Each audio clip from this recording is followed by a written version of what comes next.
Welcome back. I'm very glad to present the next panel, Best Practice and Case Studies. The moderator will be Stefan Geiger from EY. He's leading the ESG Lead Financial Services. So, the floor is yours.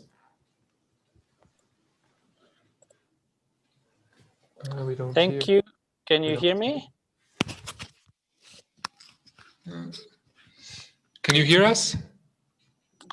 I can hear you. Can you hear me as well? Yes, we can. Very good. So then I start, and maybe Samba can share the slides that we prepared. I just prepared one for myself. A very warm welcome to the audience and my panel. My name is Stefan Geiger. I'm the ESG Lead Financial Services at EY. I represent EY at the EFAMA Legal Interpretation Group for the new disclosure regulation, the first piece of legislation coming into force for the EU Action Plan on Sustainable Finance. I further represent EY at the newly established Swiss Green FinTech Working Group, aiming to come up with an action plan to foster green fintechs in Switzerland. So Switzerland looks at this as a large opportunity. I'm looking forward to learning from my panel members about their best practices as they bring along a really very broad array of sustainable leadership experience in various sectors and also from various perspectives. We will hear the different viewpoints first and we'll open the discussion after this. So don't hesitate to ask questions. I will try to suit them into our discussion amongst the panelists and the audience. But before we do that, let me please set the scene with a few thoughts and a few buzzwords in order to get the discussion going. ESG, or sustainability, gets more and more attention from various stakeholders.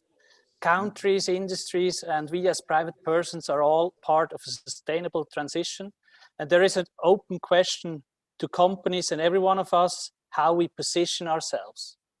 From my professional experience, I see most focus on the climate change topic. If you look at our current policies and the emission gaps, one sees that a smooth transition is not reaching Paris-aligned goals. The question is, when and how quick will we accelerate? That's also an important question when it comes to business model strategies. This question involves the risk part, the tragedy at the horizon, stranded assets, and the pricing gap when it comes to CO2 or greenhouse gases. But it can also be seen as a huge opportunity. Sustainability can be the growth and innovation story of our life, together with digital, if the Green Deal projects are shifting public and private sector capital at the scale as it is planned, especially in Europe now and also in other countries. And especially also when it's linked to the post-COVID money that has to be spent if it is linked to ESG and sustainability. So in a best case scenario, environmental impact can be decoupled from company growth. The sustainability trends that we as EY see are an overall trend towards long-term thinking that especially means enhanced stakeholder inclusion beyond shareholders' interest. Also coming as a push from clients in the financial industry, institutional clients are leading the way. And there are also shy discussions on how people can make their pension money matter. Maybe the way is to provide different options of sustainability preferences to the pension holders instead of prohibiting certain investments as just turned down by the Swiss public. The inside out of perspective or the double materiality viewpoint is another trend. So what is the ESG footprint of a company involving all its activities and how can it engage, show stewardship to steer in the right direction? This view also tends to include a broader scope i.e. involving whole supply chains and the investment footprint of asset owners. There's also a tendency to measure ESG data and use it for financial risk purposes. This is definitely a journey to go, but if you are at the forefront of it, you can maybe lower your refining costs by issuing green bonds or get better credit conditions. Now, obviously, this involves the question of data availability and quality, a topic strongly pushed by the Task Force on Climate-Related Disclosures, combining the financial industry and real economy, something also being elaborated on and consulted on by FINMA at the moment. And this perfectly links up to our panel, the real economy and the financial industry providing more transparency and steering the transition to more positive impact products and activities by setting goals and defining according actions. In our panel, we have people from the financial industry, from the real economy, and we also have a representative of the UN. So we have a lot of viewpoints, but let us start with Mr. Rybach. He is the Global Head, Public Policy and Regulatory Affairs, and Managing Director at Credit Suisse. So the Green Deal and EU Action Plan on Sustainable Finance, as well as increased transparency, also impacts banks that need to finance transition from fossil brown to green. And I think Mr. Rybach will talk about the importance of governance, tone at the top, and also how to transition with clients. And with that, I'll hand over to you, Mr. Rybach. Thank you very much, Mr. Geiger. Thank you very much to Samba, to everybody involved for putting this conference together and for having me on the panel. Apologies, I will have to drop off a bit early after that, but I'd be happy to take questions via email, either directly or via our moderator. Thank you. For Credit Suisse, I would like to showcase two best practice examples, one relating to governance and the other to a partnership aimed at shaping the marketplace and more specifically helping to create a market for so-called transition bonds. So first on governance, I think it's fair to say that we were one of the first major banks, if not the first major bank, at the end of July of this year, to have announced the establishment of a new function at the highest level dedicated to sustainability. Our highest level is the executive board, and so we have announced the formation of a function at the ExB level called Sustainability, Research and Investment Solutions, in short SRI. And this function, led by Lydie Hudson, who is a member of the Group Executive Board. We've also announced that Professor Iris Bonet will serve as the designated member at the Board of Directors level, championing all matters sustainability at the BOD level. And I think through this creation of this function, we will be able to further embed sustainability, again, at the highest level of our organization and into all business activities and operations across the entire bank. In the same announcement, we also set the goal to provide at least 300 billion of Swiss francs of sustainable financing in renewables, SDG-aligned financings and the like over the next 10 years, and announced several new restrictions of types of financings which we would no longer do, for instance, in the Arctics and so on, complementing our governance adjustments with a view of to strengthen the sustainability aspect. So I think that's on the governance side.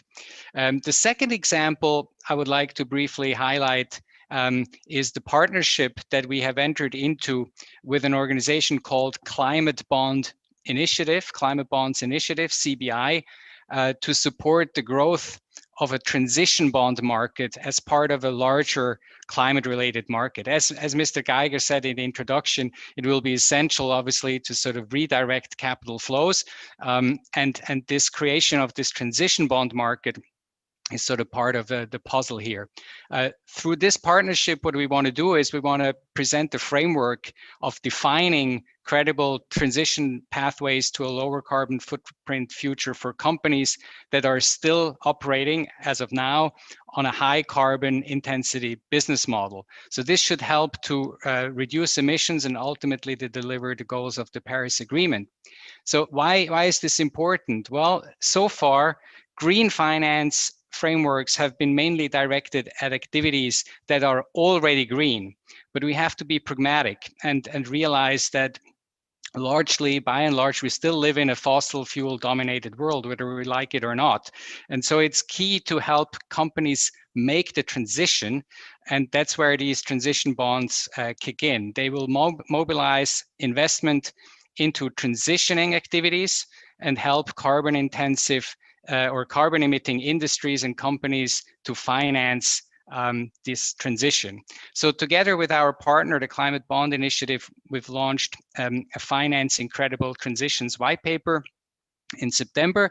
And the joint effort really is to provide consistency when it comes to the labeling and an agreed methodology to determine what should be allowed to be called a transition bond, thereby also avoiding greenwashing, which, as we know, is a big challenge. So in a nutshell, through our partnership with the CBI and our joint work on transition bonds, we hope that we have helped shape a nascent space of climate transition finance. This is of great interest not only to the institutional investor community, but also to the many companies and sectors that are not yet green and are keen to make that transition, as I said. So I think we could help to tap these companies to tap into a large dedicated pool of capital. In a way, you can think of transition bonds as sort of a sister market to green bonds. And we hope that with this partnership with Climate Bonds Initiative, we have helped to kickstart that market. This effort, by the way, and then I close, also benefits from other players, obviously, such as the International Capital Markets Association, ICMA or ICMA. They are also contributing to shaping this climate transition finance market. And I think they will launch a publication on this next week. So watch this space. And with that, I'll end. Thank you very much. Thanks a lot. Since you will be leaving early and we're having the discussion later, maybe allow me one question. How do you engage with single investors? We just heard about this initiative. Can you maybe also give us some examples of active ownership and stewardship, how you would tackle this issue? Yes, so for a bank as you know, as broad as Credit Suisse, there are obviously many angles to this and many pieces of the puzzle. So the one side that I mentioned now is sort of market shaping, if you will. The other, where we can actually bring institutional investors, especially on the debt side, with corporate clients who want to make that transition together. The other side is the financing. As I said here, we have announced new restrictions. And then the other two pieces of the puzzle are what we do for our private clients, you know, how we adjust the investment process, the client offering on the wealth management side. That's a big topic. And then finally, what we do on the asset management side. And here we are implementing an ESG framework that will address matters such as engagement, but also exclusion. So this is very much a holistic task that we look at from both the investment banking, wealth management, but also the asset management lens. So again, very holistic, and that has to be tackled. I think it's fair to say that a lot of the criticism of large banks such as ours by NGOs and the public tends to focus on that financing side. That is understandable, I guess, to a certain degree. But I think but then the renewable financing often gets forgotten, and people focus on the part of fossil fuel financing, which we're winding down. But I think it's important to also look at all of these other aspects that I just tried to briefly sketch out. Thanks a lot. With that, I hand over to a different perspective. Handing over to Ms. Poultier. She's the head perception change at the United Nations. When we prepared the call, we were, I think one of the core topics I remembered was that you bring along a positive message, right? She has a positive story to tell on sustainable development goals. I could make a link also to banking, the principles for responsible banking. They require an alignment with impacts, with positive impact. And some of the banks are, when they do their, and also the other providers in the real economy, they refer to the Sustainable Development Goals. And that is your expertise. I understand that one of your aims is really to educate people on the SDGs and make them actionable, and align with SDGs is also something that we could do in our sustainability reporting. That I hand over to you. Yes, thank you very much. So without being a specialist in banking or investment, I really liked what Mr. Ribach said about people are knowing much more on the financing side on fossil fuels, but not on the renewable ones. And this is exactly the work what we're doing. We're just trying to tell the positive stories. Because of course,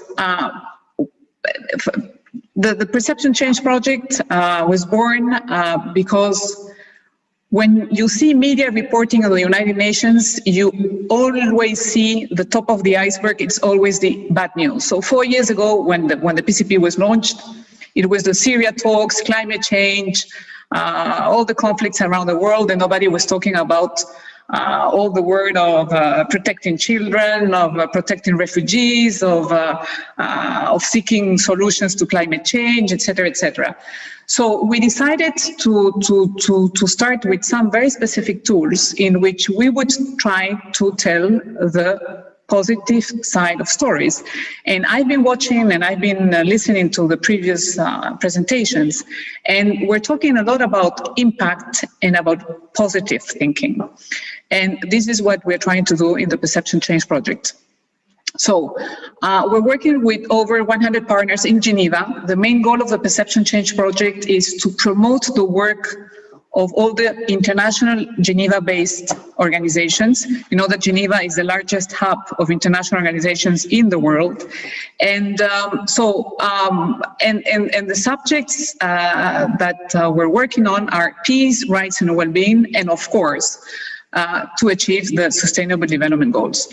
Now, as the SDGs are the backbone of the decisions being made right now to create a more equal and just world, we make it a priority in all of our initiatives to inform people about them.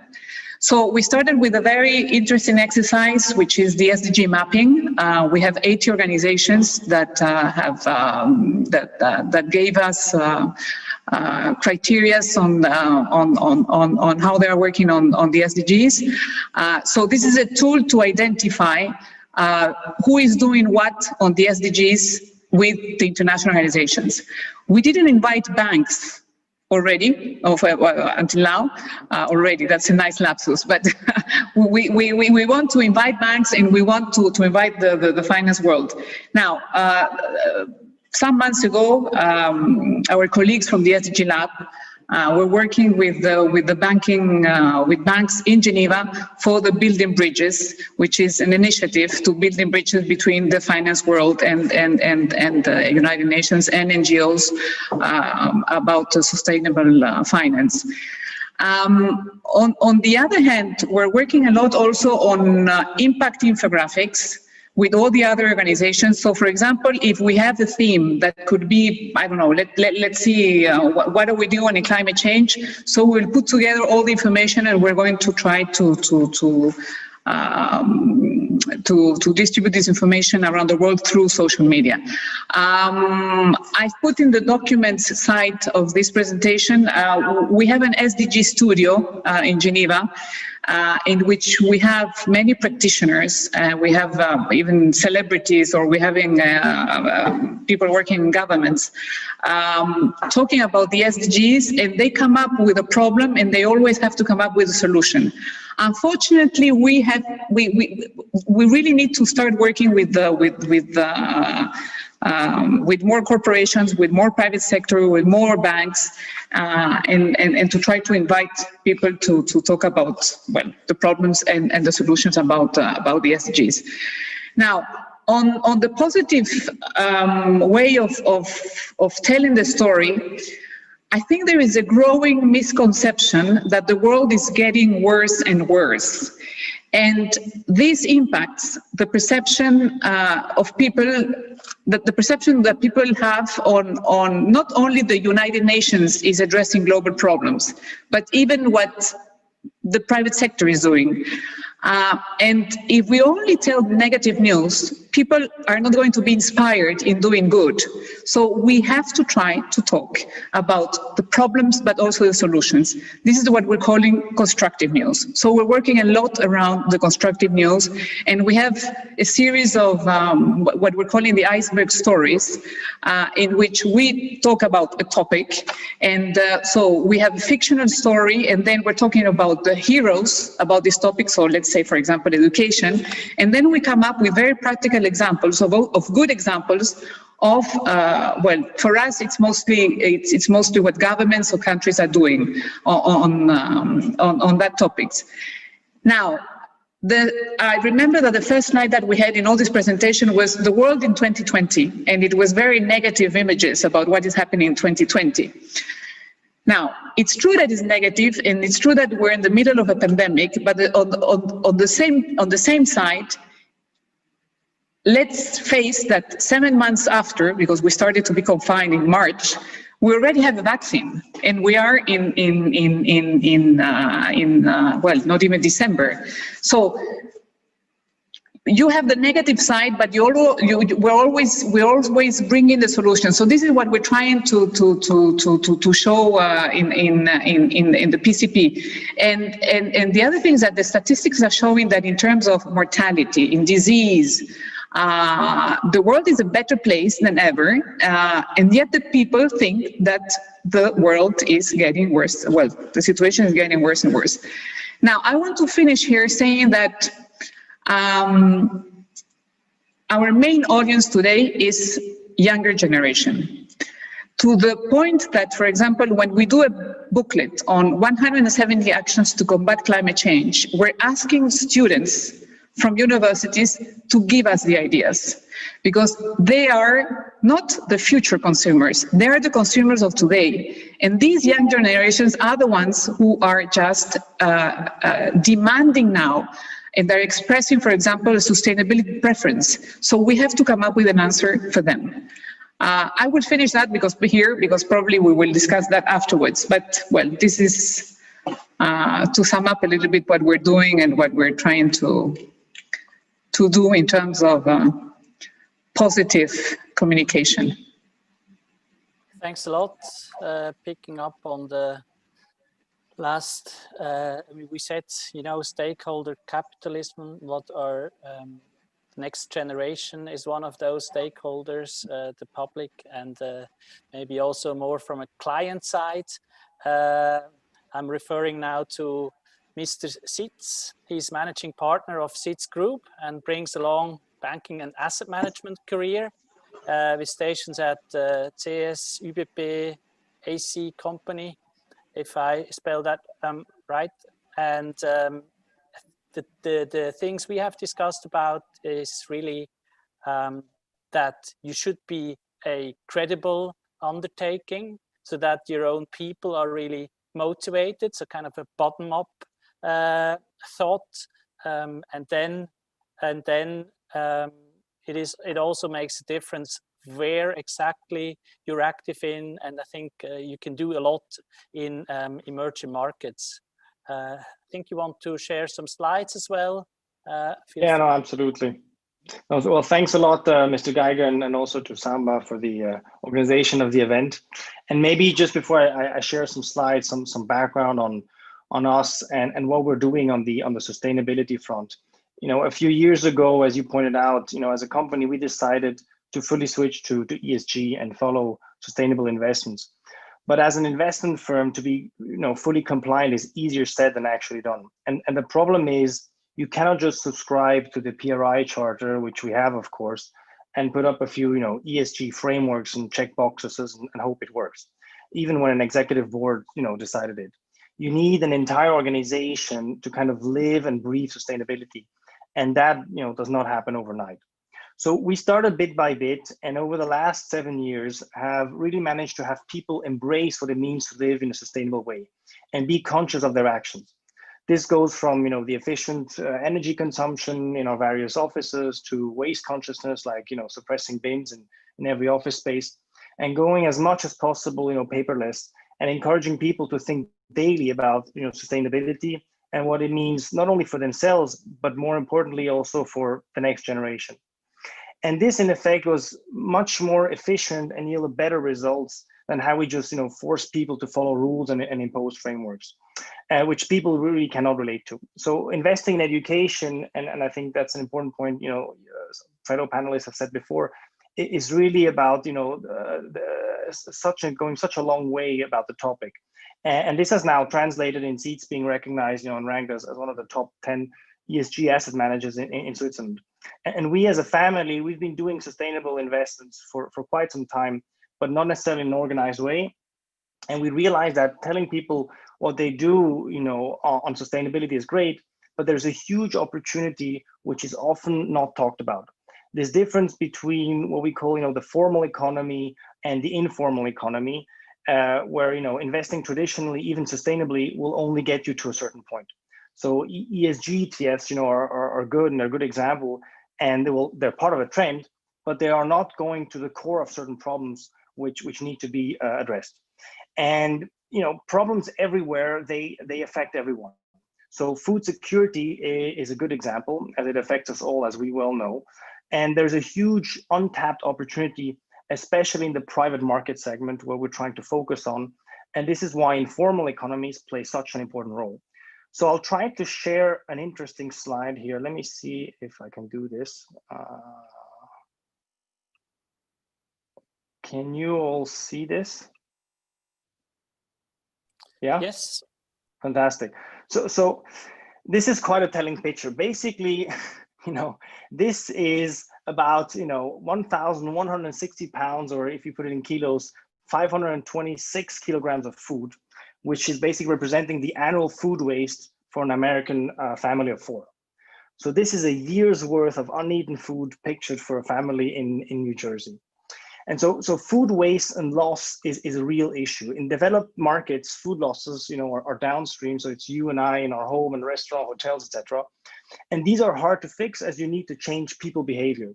In developing markets, losses are more upstream. So it's much easier to fix because these are more kind of B2B type challenges, and it's easier to fix and change, you know, infrastructure, storage, logistics, and so forth.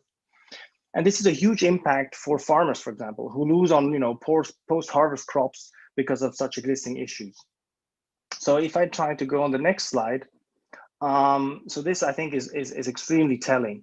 You know, food loss and waste has a large climate footprint, which the graph shows well.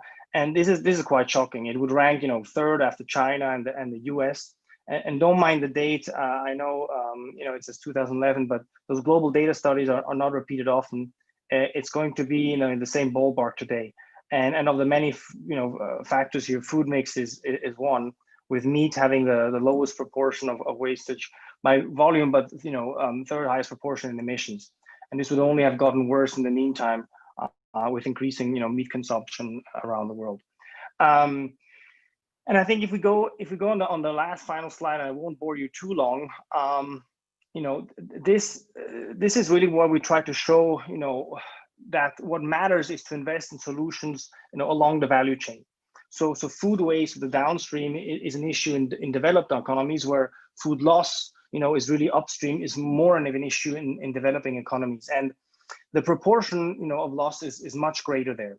While the climate impact is smaller upstream, the impact on farmer livelihoods drives significant other climate impacts.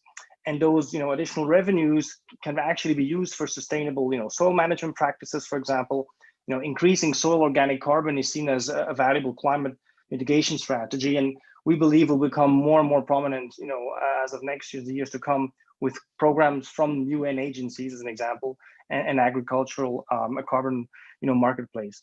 So in essence, over the years, we learned that one way to try and really maximize our impact is by investing in productive and regenerative agriculture in developing countries, where there is so much more to be done, and where we can reduce, food loss and waste, and really improve overall, the rural livelihoods. And this can be achieved through, very targeted investments, and the size of those, broken value chains is much higher in these emerging countries than in our developed economies, and therefore also offering, really interesting opportunities for investors. So it's about finding the right, operators, however, which is really key. And so you need really a good, local network of partners for that, which is precisely what we try and achieve. And I hope that, gave you a bit of color in what we're trying to do. And obviously happy to take any questions and share more info for those who wish. Maybe just the first question. Please. Can you give us an example, of an impact product that you actually have, and show how you measure this impact and how you report after it? Yeah, exactly. So one of the big issues is precisely what you just mentioned. Is, well, what are the KPIs, and the problem, often people say, I've generated X amount of carbon emissions and saved X amount, but the problem is most of the time they're absolute values. What we try and do before any investment is really try and measure beforehand, before we do an investment, a very clear impact it has, on not only an absolute basis but relative basis. So it's a bit for people on the call, a bit like when you say, oh, but it's great, I'm going green and I'm buying a hybrid car, etc. But if the total carbon footprint is worse, it doesn't make any sense. And so now what we're doing is we're launching as of next year something, because a lot of investors ask us, well, how can we invest alongside you? And we've been doing a lot in Sub-Saharan Africa, India, and also Southeast Asia, where I spent over 7 years. Notably in Myanmar. We're trying now to launch a specific fund alongside us to precisely invest in these issues on food and agriculture. And what we're trying to do is really have a measure, not just on a year-on-year measure, but actually relative measure what it actually does to the communities. And it will be different for every type of investment, right? I mean, some of the categories we're looking at is obviously, productive and regenerative agriculture. Another one will be, sustainable marine foods, what it does to the community. And so I can't give you a framework, because again, I think the problem with the framework is it has to be relevant for the actual, investment. And then you need to choose every time, I would say, a relative benchmark that you can actually really measure the actual impact you're doing. I think thanks a lot. That's definitely good and gives us kind of a flavor, how you actually do that. I'm handing over to Mr. Studhalter. He's the Chief Audit Executive at Barry Callebaut. And by that, I warned Samba, can you afterwards please show us the video that is planned? Mr. Studhalter has made a career at Cocoa before, also as a CFO, and And when we talk about Paris Galebo, we also talk about chocolate and sustainable chocolate. And he will let us know with some initial questions from a video what the challenges are for Paris Galebo specifically. Thank you, Mr. Geiger. And yeah, let's watch the video. How do you define business as usual? What does usual mean to you? What do you see as normal or acceptable?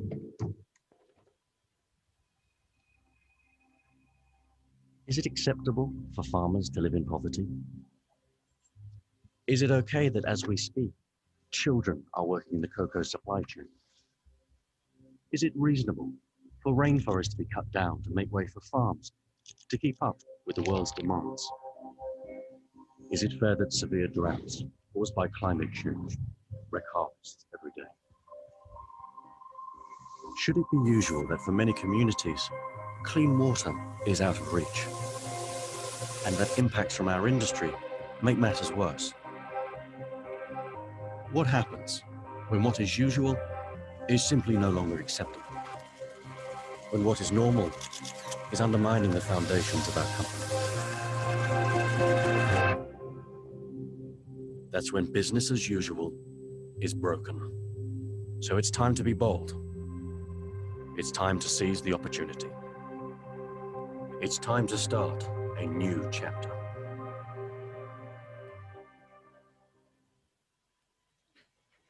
Thank you for playing the video, and I think the video nicely summarizes the challenge that we face as an industry. As you saw, there is quite a challenge around poverty, and the poverty in many of the cocoa growing countries starts from low productivity that many farmers have on their little farms that got smaller and smaller over the years, or depleted soil, or poor agricultural practices. And this afterwards then leads to the risk that they might use cheap labor, which could be children. And so that's one of the child labor challenges we face. They might go for extra cutting of rainforest in order to get some extra space, extra farming, and that leads then to climate change, climate challenges. And as you saw, we have launched as a company a Forever Chocolate initiative that was in 2016, where we made 4 bold promises.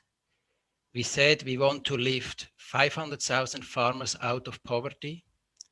Then we said we want to completely eradicate child labor in our supply chain. We want to become carbon neutral and forest positive. And we want to use, not only on the cocoa side, but also for all our chocolate products, only sustainable ingredients. And all these by 2025. Now, when we launched that, we did not know how we get there. We put that out, but we said we have no choice. We have to make a big step ahead. And it was clear we can't do it alone. We need to start a movement within the industry. We need to engage our customers. We need to engage competitors. We need to engage governments. We work very closely with NGOs, and very important also with academia, in order to get the latest insights, so that sustainable chocolate becomes the norm. That's where we started. When you then ask, how do we approach such a giant step? Being the largest chocolate manufacturer, what we had to do is we had to make something that works and can be scalable. And we started with many trials. And sometimes it was a bit of try and error, and we failed on a couple of attempts, and then we try something else. We measure what works, and then if that works, we scale it further. Now that's easy said, that we want to do this. What we agreed is that every year we do an annual report in which we report our progress on that journey. Tomorrow we will publish that report. We do that annually, and it's quite a big thing inside the company. And also, if you're interested, please check out our webpage on Barry Callebaut side, you will find plenty of information. Now, it's one thing if we report that, but we have that report also audited by PwC, and they go quite deep into this. So it's a big step ahead that we do. Maybe a couple of practical things we do on helping the farmers to get out of poverty.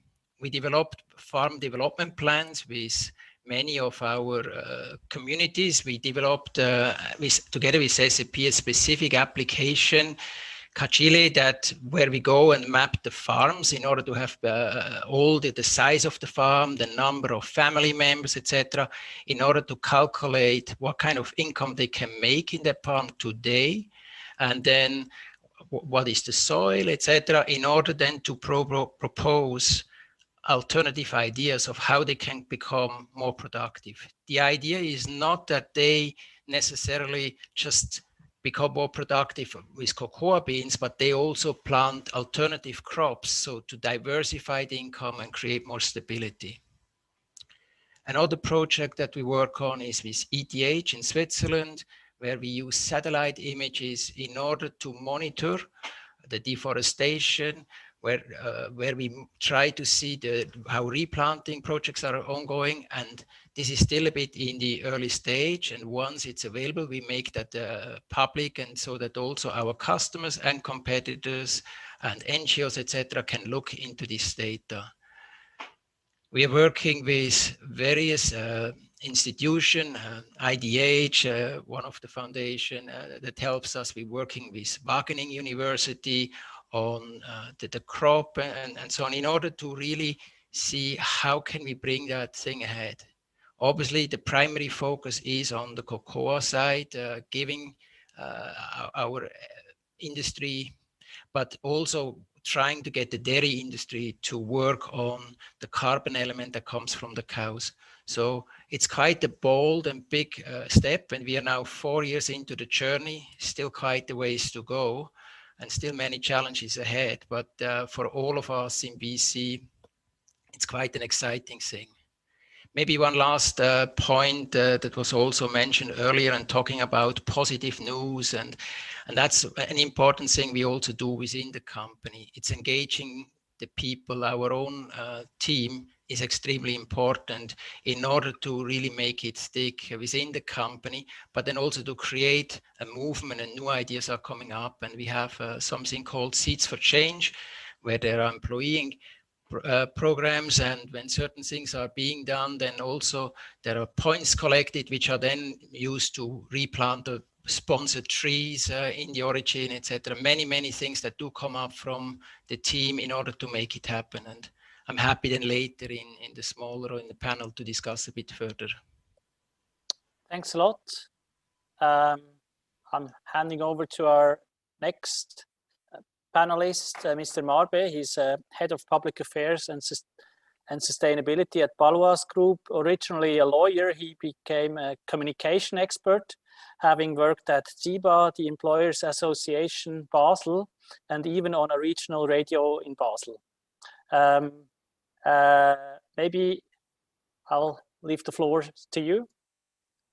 So thank you for having me, and I hope my radio experience helps in webinar style, so you hear me clear and loudly.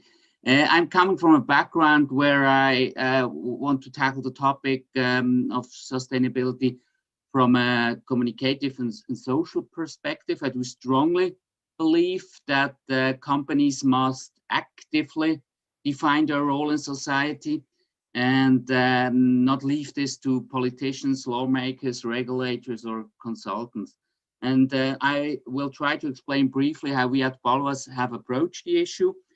For those of us who are not familiar, we are a medium-sized insurance group with a focus on Central Europe, around 7,500 employees. So sustainability as such has a long history with insurance companies, even though it is not explicitly meant like that. But if you think on our pension or life insurance products, which have a horizon of 30 or more years, you have to have a sustainable approach or a sustainable business. Nevertheless, the topic of sustainability goes much further today.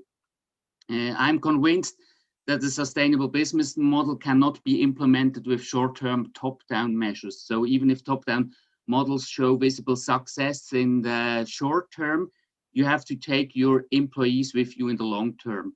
And referring to Mark Sitz, who said people need to live and breathe sustainability. So in the end, these are the employees implement the business model operationally and on a day-to-day basis, and therefore need to know why it is worth changing. So let me shortly share our 2-year journey, which ended in an actual sustainability strategy, which is now also part of our corporate strategy. So compared with some of our competitors, we started late when it comes to look at sustainability from a strategic point of view.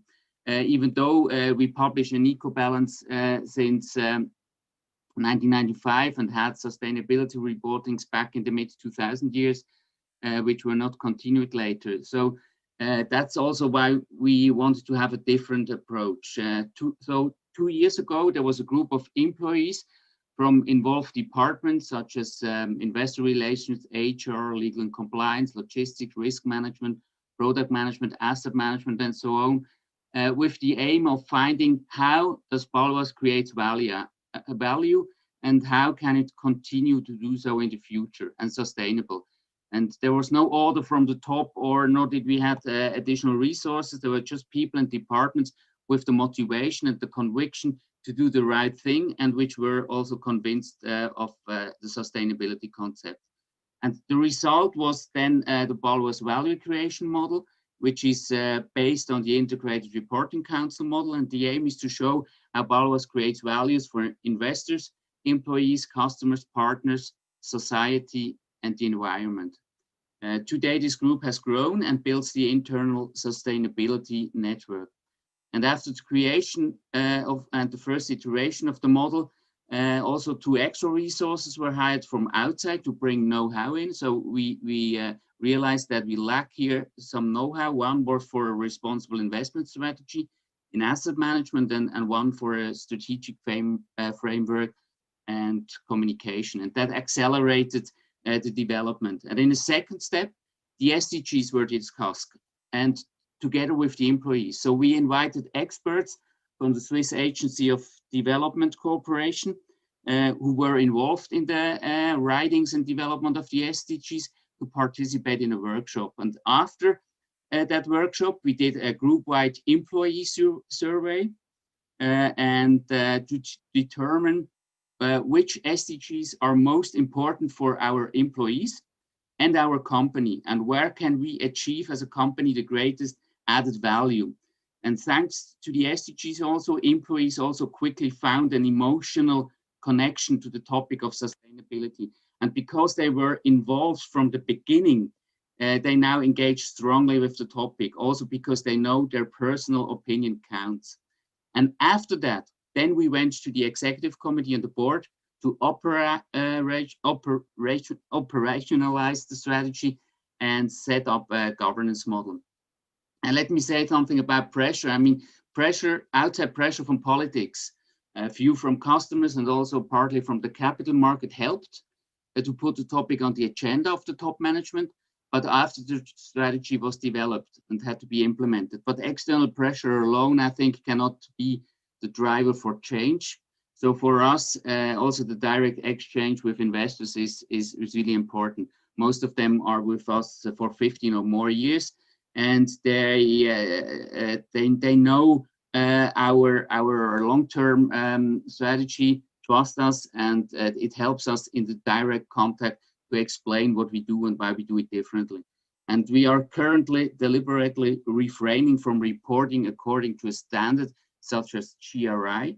We are guided by it, but we, and I personally, I'm convinced that first there must be an awareness of sustainable business management within the company, and then a standard can follow. Because in my opinion, a standard relieves management also a little bit of the need for honest change, because you can tick in the box and get good results partly only through good communication. So perhaps let me quick summarize what we've learned. So I tried to change the company from the inside I think that helps. Involve employees from the start and use them as drivers. Have the courage not to follow the same path as everyone else, and see regulations not as a duty or a burden, but as an opportunity. Thanks for that grassroots story. So bottom up is important, breathe and leave it. With that, I hand over to Ms. Luisa Delgado. She's an entrepreneur and investor, member of various boards, Partners Group, IKEA, Park Place, Switzerland. She was a CEO at Safilo in Italy and held various leadership positions at SAP and Procter & Gamble as well. When I Googled her up, I found Ms. Delgado had a mosaic career, to cite the Financial Times headline, and I think that puts her in a very good position to wrap up her experience and maybe also to what we've heard from the different panelists. Thank you very much, Stefan. It is very interesting to see really how sustainability can be looked at and approached from different angles, yet there is a common theme across any sector and any successful progress on it, and that's leadership.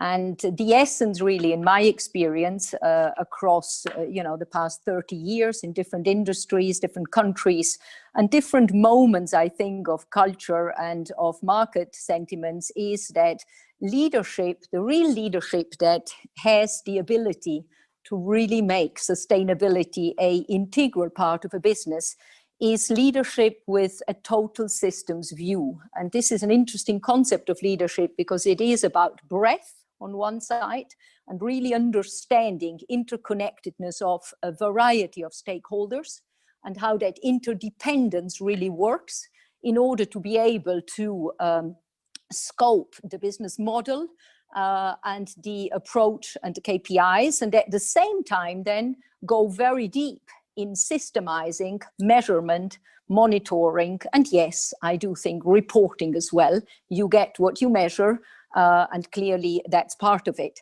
But the interconnectedness, and I see this on the boards that I sit, you mentioned, for example, an invested company by Partners Group, Schleich, or IKEA for many years now, or AO World in the UK, the leadership required in today's world to make sustainability a business proposition is a leadership that is able to go broad. And that in many ways comes a bit against the accepted wisdom of focus, very, very deep, incredible discipline on one or two priorities, and dare I say, sometimes a very male leadership style, which, is not tunnel focused, but almost. And I think I'm saying this on purpose a bit provocatively, because I think it's important in this discussion to clearly understand that I think the leader of the future has to be more horizontally queer also, as perhaps the Germans might say, in a way that he or she sees unexpected consequences before they happen and not afterwards. And sustainability and multiple sets of stakeholders has precisely that challenge about holistic and interconnected. I think the other part also is that the zeitgeist clearly has evolved, and the pandemic has even pushed us quite a bit further forward. In ESG, I think it is obvious, and the data and studies would show the pandemic has pushed us tremendously ahead on the famous S, because, until a few months ago, I think most of the world got E, and environment had some elements of measuring some sort of CO2 and some engineering stuff that most people pretty quickly got because it was more tangible. The social inclusion part, we talked about poverty before, and there's a lot of elements of inclusion that I think the pandemic has brought to life, and that has put a lot of pressure onto leaders, right? And, the leader who can't understand that he got state subsidies but wants to pay himself a big bonus is a leader who lacks the social intelligence and Fingerspitzengefühl that the two don't quite connect, right? And this is new because most leaders didn't have to think about this kind of topics before, including impact on reputation. So if I look at the different sectors that I'm personally involved in, and they are particularly in retail, both more coming from traditional bricks and mortar or digitally native, They are in branded consumer goods, whether that's toys or other food products, or then luxury and fashion, and also private banking. And if you put all of this together, it is incredibly interesting how themes are actually fertilizing across these sectors. And, you know, the themes in my view are 5. The first one is about purpose. I think, you know, by now, I think most people have understood that sustainability is not something you do after you have fixed your business. As some people were talking, right? We're now in the pandemic, we can't do sustainability. That's absolutely, you know, that's somebody who hasn't understood that sustainability is actually the engine to drive a business model and to give a business model a reason of being, right? And this is particularly very, very clear when you are in consumer goods or when you are in consumer facing businesses, because consumers are not buying what doesn't have a reason of being. That, I think, is the really important thing. And the reason of being is not the company who sells it making money.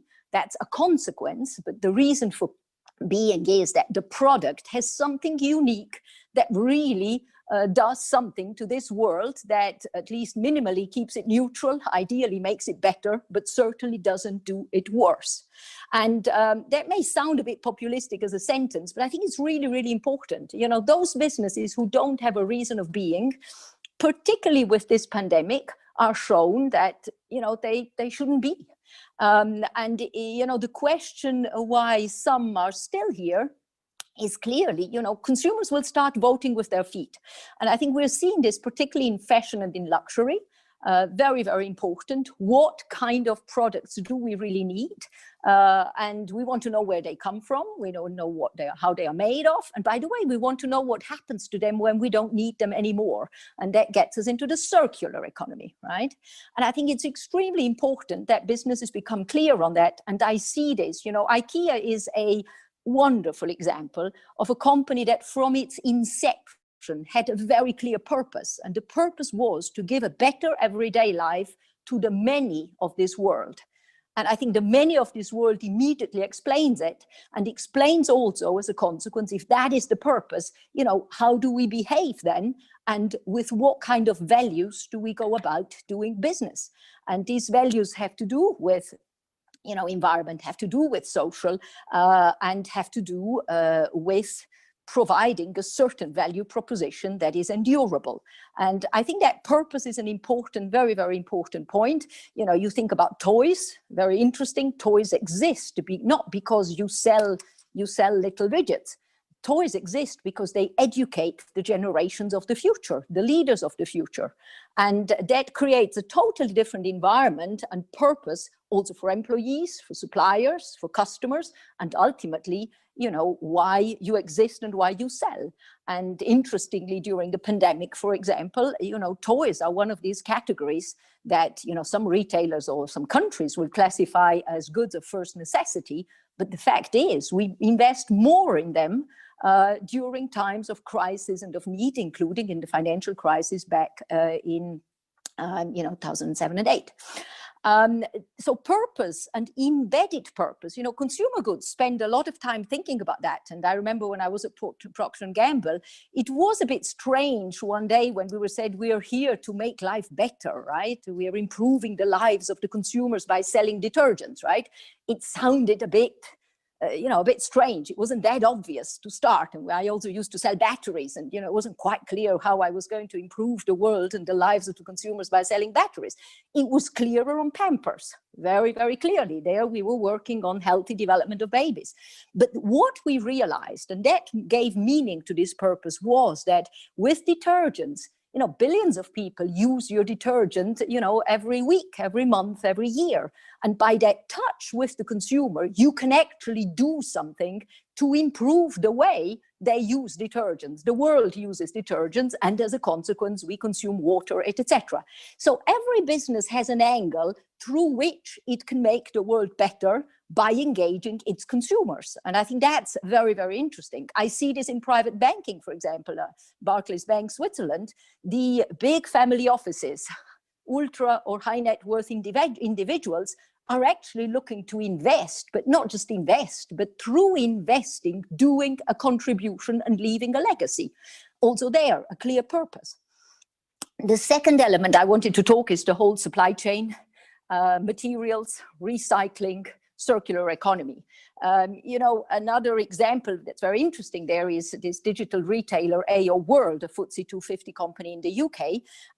You know, it's not about only, and that's already a big step, delivering superb service to your customers by delivering two-man delivery, big stuff, fridges, washing machines, etc., home with a superb service. But it is also about recycling, you know, almost 80–90% of the UK's fridges, for example, in our own facilities by having really circularly connected the sale and the recycling and the disposal of, you know, big electricals. I think the other part is, for example, at Schleich, you know, these are plastic figurines, and, you know, what kind of plastic is it? What's the future of plastic? What's the future of packaging?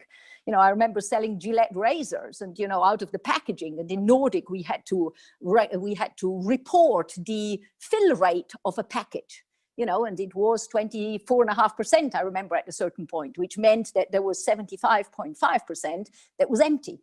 And clearly that's not needed in today's world. This is now a few years back, but all packaging that we get, you know, does it really need to be, does it need to be plastic to start? And second, does it need to be 3/4 empty or 4/5 empty?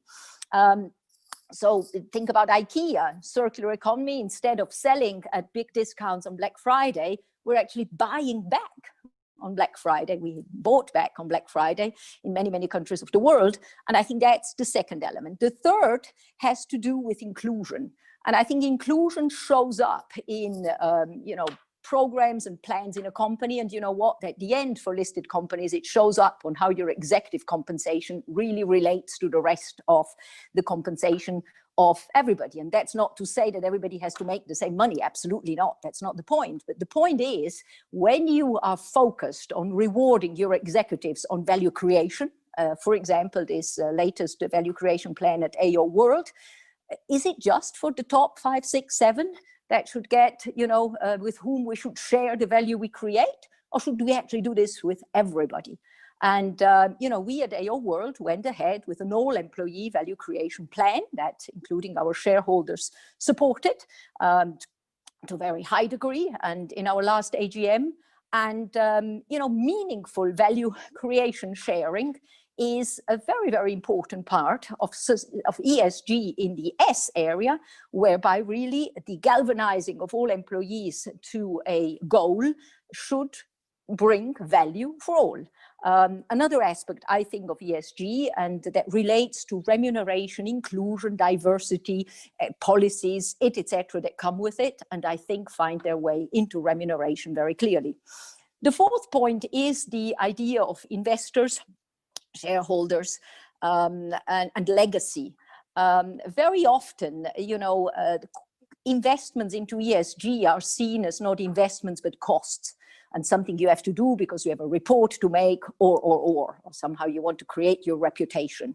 I think what interests me particularly is, particularly in a private equity context, is if we look at ESG and some very chosen clear areas, you know, inspired by the UN goals for sustainable development, are we building superior value versus if we didn't do it? And as a consequence, will we be able to really generate a higher value, command a higher valuation at exit than if we hadn't invested in it? And I find this area super, super interesting, because at the end of the day, that would give us the proof of the pudding of what we are really doing in this area, okay? The fifth one is the role of boards. I want to close with that. I think the role of boards is crucial. Not always, in my experience, understood.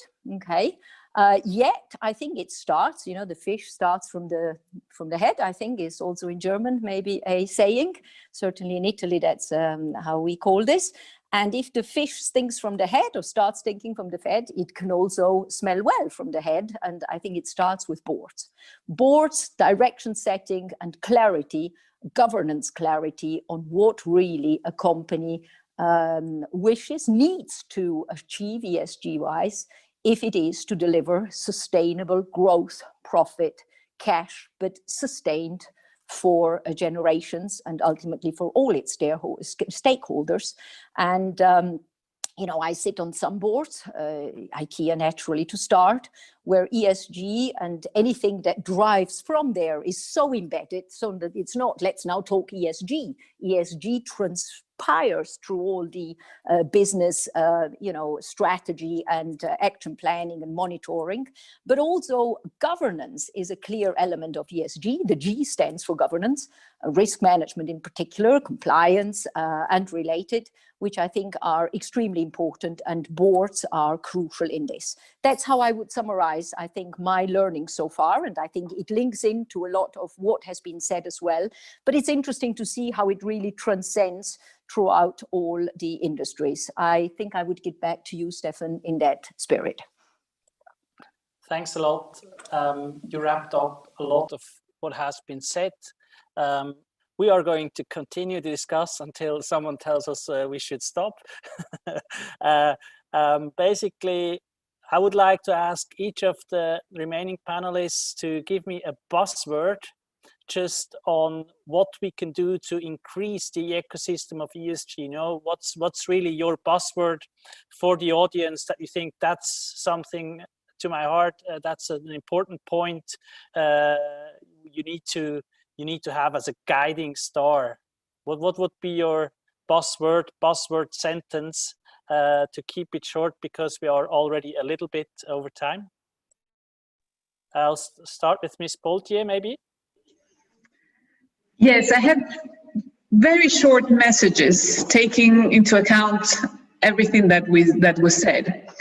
I think that, first of all, with a deeper insight, we will all be able to make better informed decisions in our daily lives. And I think that we're really shifting our focus from what the problem is to how to fix the problem. And this, for me, is very positive. Now, talking about the Sustainable Development Goals, it is clear that the Sustainable Development Goals are somehow the humanity's to-do list for a sustainable future, for a sustainable planet. And it's a very clear roadmap for a better future. And as Marc-André said this morning, he said that anyway, we cannot go out of thinking long-term and that we have to think sustainable. There is no another way. And for me, the answer is really very clear. There is a really generational shift now, and the young generations want to make a difference, and the millennials and the Generation Z are expressing their sustainability preferences. Now, the good news is that impact investment is growing, that businesses are getting more and more involved with sustainability issues, and that means, and that is the good news for the businesses, is that they have a real power to make the world more sustainable. I think that they are the heroes now, or they can be the heroes now, if they listen to young generations. Thanks a lot. Mr. Seitz, what's your buzzword or on your to-do list, one of the priorities? I think our tagline, which we keep reminding ourselves, is for the future. And that means a lot, because I think it summarizes quite well that when people, you know, unfortunately, a lot of people are selfish, and as I think we've all realized today, is you really need to think, you know, and breathe sustainability. And the only way to get people to do that is thinking about their future. And I think if you think about the future and, you know, what our kids are going to be left with, that's, I think, a very strong motivator. And you'll think twice about, you know, throwing something away or getting a paper cup or whatever. And it starts there. And, you know, we have to go in steps. And I think it's great to have, you know, big plans. And we want to change the world, you know, top down, etc. But unfortunately, you know, it's always the carrot and the stick method, and the stick gets you just as far. And you need the carrot, and the carrot has to be, you know, for the future. Picking up on that, Mr. Marbe, your last message? Yeah, I would add on to Mr. Seitz. I mean, remember the past to create the future, because most of the companies, when they were not built or established to make money. They had a purpose, and they wanted to make something better. And perhaps they forgot it. in the in the last years. But remember it, and then remember your roots. Then you can build the future. Thank you, Mr. Studhalter. Yeah, I would say don't sacrifice the good in favor of the great, meaning that you endless plan and then you don't do anything. So get going, and progress will help to achieve it eventually. Very good. I won't have the last word. I'll leave it up to you, Ms. Delgado. Your last word for the audience, and time is up. I think can you do a closing word, maybe? Of course, I'm here to help and support. Listen, for me, the buzzwords are sustainability powered by digital and humanism. I think that for me are the three angles of this triangle. We will exponentially enable sustainability to anything which is technology and digital that we now have at our disposal. And we need to make sure that in its essence, it translates and is built on strong humanistic values, including awareness of our origins, as was said here. And I think if we manage these sustainability powered through digital and humanism, we will make a major impact, a sustainable, enduring impact, and I do think change the game in an exciting way. Thank you very much.